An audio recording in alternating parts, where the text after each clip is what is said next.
People don't do weird things with dead bodies, do they?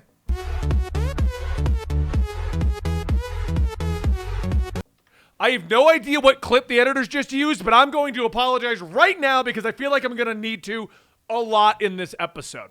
So recently trending on Twitter was the image, I guess a security camera in a bank, of a woman wheeling in a corpse. I'm not joking, a full-blown dead body. Depending on where you saw this video, the face was blurred. The one that I saw, it was not blurred. And honestly, I'm not sure what the editors are going to put on the screen, but we are going to be doing very YouTube-friendly versions of what I need to discuss here today. The video basically showed this woman wheeling this deceased man into a bank and then holding his hand and getting him to sign on a loan in his name for her. Now, my immediate reaction was, wow, people are insane. I can't believe that they would do this. And then the ADD brain took over. People haven't done this before, have they? This sounds like Weekend at Bernie's. Oh, they have. They have a lot more than I ever want. The journey I went on. Today we're going to discuss other situations of people using dead bodies inappropriately, but we're then going to discuss what actually happens to a dead body once it's deceased. And I'm going to start our discussion today by going over some of the more humorous and weird situations. Now, I am going to say this right now. If you're not up for dark humor, that's probably where most of this is going to go, because even telling you half of the things that I have to tell you is going to fall into dark humor. So I'm giving you an out right now, and I'll see you next week we'll do something about teddy bears. I don't know. More recently than I expected it to be, like 2 months ago, 2 other women tried to take a dead body from a home.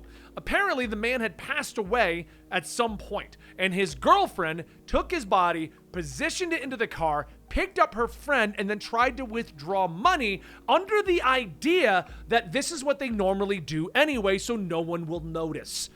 They did notice. So that's 2 incidents that I found of people carting dead bodies around like it's the movie Weekend at Bernie's to try and get money out of somebody else's account. And I thought our journey will end there. We can make a whole video. I can crack some jokes. We can position Dan's body in a weird situation and he can get up and run around. I don't know. We can do some stupid stuff, but it got worse. So going back to 2022, I found a story about a woman. She set off the alarms at the TSA. And I guess for the first time ever, they finally did their jobs. The alarms went off because the woman had a butt plug inserted while going through the metal detectors. Let me just clear the air here real quick. If I've got a metallic butt plug inserted at this moment, I will not be going to metal detectors. Did she just forget it was there? How do you get there? Anyway, it gets worse than that, because this alone would be ha ha ha, let's make a video out of the bizarre TSA moments. But, and I did say but in a comical manner, it turns out that the butt plug contained her boyfriend's ashes. So now I've got stories about people weekending at Bernie's people's bodies and others being cremated and then used as butt plugs. Now, on the list of things that I thought cremated ashes would be used for, I had, weird coffee table discussion object at the top. I had accidentally dumping it into the kitty litter like in very many movies as the second one. And I had the third one being blown in the wind and then caught in somebody's face. But butt plug was never in that list at any point. But now I have to go redo my list of things that I'm going to do with somebody's ashes. I really hope one of my team members donates their ashes to me, because I got a list of things I can do with them now. Is there any positive things people do with dead bodies? Well, of course, this led to organ donoring. Donoring? Is that the word? Of course, this led to organ donors and donating your body for medical purposes, which we're going to get to in a minute, because that's where this story takes a much darker turn. If ashes in the butt was not dark for you, we're getting there. So I discovered a funeral home that will pose bodies at the wake of somebody doing their favorite activity. Now, the first few images were just people like staging the grandmother at a Sunday dinner. But it goes down further, and then you see positioning somebody on their favorite motorcycle and things like that. And it gets to the questionable point of where you start to wonder, how did this man pass? Again, dark humor. We're in that point here. We're over the line, guys. This is a dead body video. Now, this led to the next location of where research into the use of dead bodies would eventually go. Organ donors and donating your body for medical purposes. Now, if you don't know how this works, organ donors is you can basically have a card. If you pass away, they can take your organs to use them for other people who need them, transplants and stuff like that. Or your family can donate the entirety of your body to medical science to do whatever medical science wants to do with it. And this is where it got bizarre. The first case that came up was a situation in which a man donated his mother's body for medical science, only to discover that the U.S. military bought it so that they could test bombs with it. The exact story goes that an Arizona man is upset after learning that his mother's body was sold to the military for blast testing. And I was like, wait, hold on, this got less funny. How? How did we end up there? This led me down the rabbit hole of Reuters. Reuters did an entire, it's either Reuters or Reuters, I don't know, but I think it's Reuters. They did an entire expose on the body trade market. And I got 3 of the cases in here that are interesting, and I will link you the full article down below. But what I was unaware of is the way that this works. Now, if you're like me, you were pretty much ignorant of how this stuff is handled up until this point in our video. But basically, you donate it to an area, to a place, to a location, and then your body is put on auction. Your body doesn't get donated to science like you assume it does. You're not going to come back to life as a Frankenstein monster later, is what I'm getting at. So the first story I found happened in Detroit. Of course it happened in Detroit, but it happened in Detroit. And the story was that a man was discovered to basically be hacking up bodies that were donated to him to give to science with a chainsaw. And he was keeping the heads as trophies.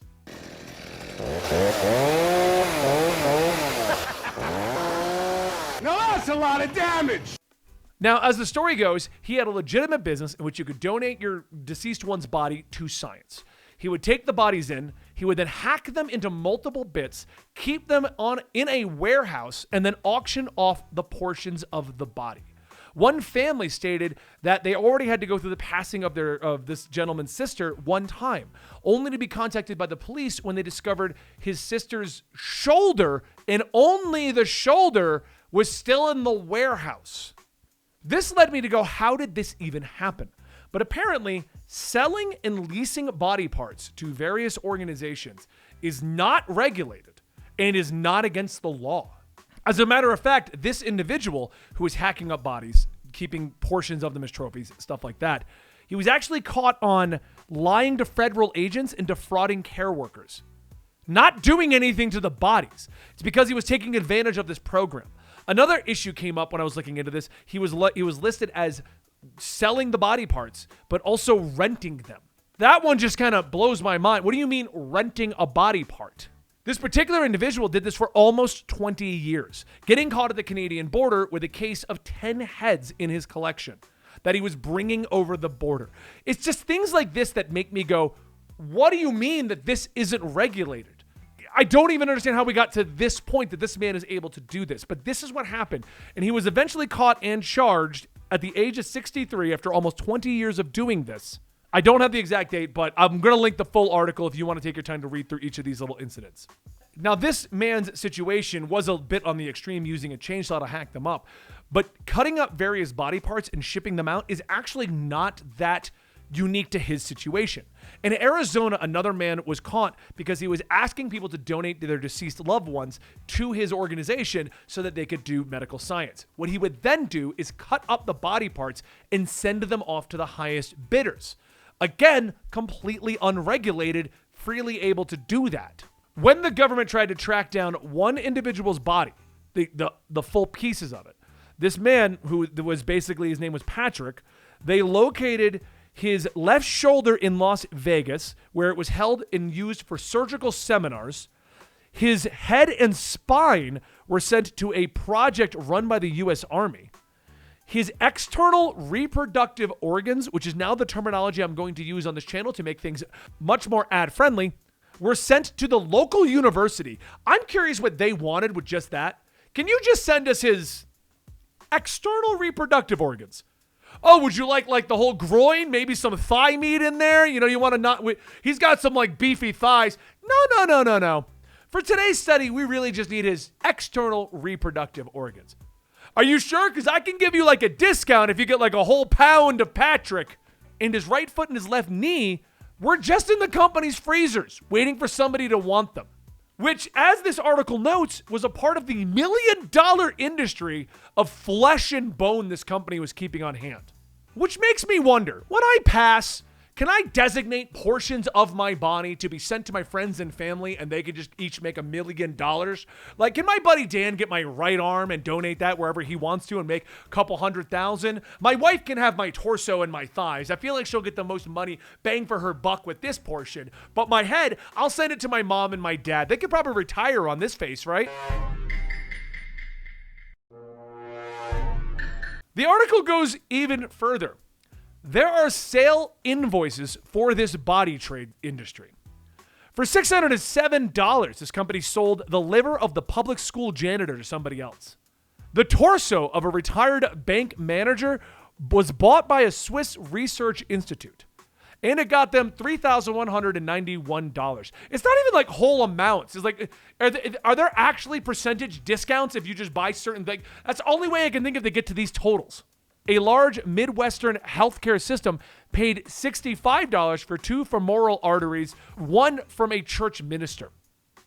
So I'm going to have to rethink. Maybe they can't make $1 million off my body alone, but at least they can go like one mortgage payment. But here's where it gets worse. Because, okay, some families are going to be donating the bodies for medical science, cancer research, various viruses and things like that. But that's not how they all end up here. A good chunk of what they've dubbed raw material is donated by families that are just too poor to have a funeral. It disposes of the body quickly. But how would you feel if you couldn't afford the funeral only to discover that the body was hacked up and sold in different pieces to different organizations and you didn't even get that mortgage payment out of that? This company did. The vast majority of donors to this organization came from neighborhoods where the median household income fell below the state average. 4 out of 5 of the donors didn't graduate from college. So what this is boiling down to is the poor and the individuals who can't afford to have a funeral or even graduate from college can't even afford to have their bodies handled in a proper way. These companies are taking these donations, hacking them up, and making thousands of dollars off of these bodies, which is where my fun research of people having weekend at Bernie locations with these bodies turned into sad, dark humor. These companies, in my last story I'm going to get here, one of these companies, whose name is Science Care, decided to structure their organization after McDonald's.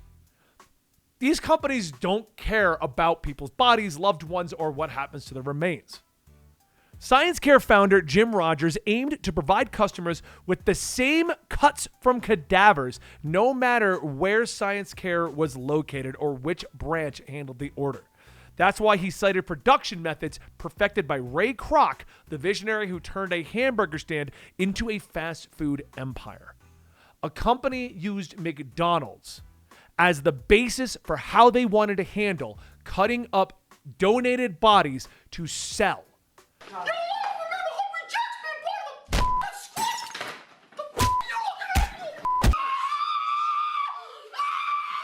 Not donate to the medical side. Not like we cut these up. This went to cancer. This went to the military for blasting purposes. Poor guy's mom. Like none of that. Just to straight sell and make profit on an unregulated market where bodies are just passed out and they're only catching people when they go overboard with it. Which I've always wondered how these companies and people who are doing it individually, like you're already doing something that most people would frown upon. Why would you then also break the law? Between the era of 2012 to 2014, Science Care's founder Rogers and his co-owner wife Josie parlayed the donated dead into $12.5 million in earnings. That company over the course of 2 years made $12 million on donated dead bodies from people who couldn't afford a funeral.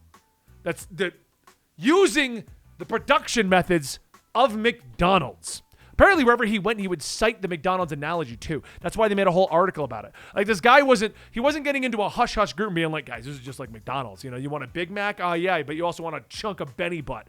You know, that's how you're going to do it. No, apparently this is how he promoted his business. Now, the big thing you might be wondering is body donation and organ donation are the same, right? They're not. And I want to clarify that before we end today's video.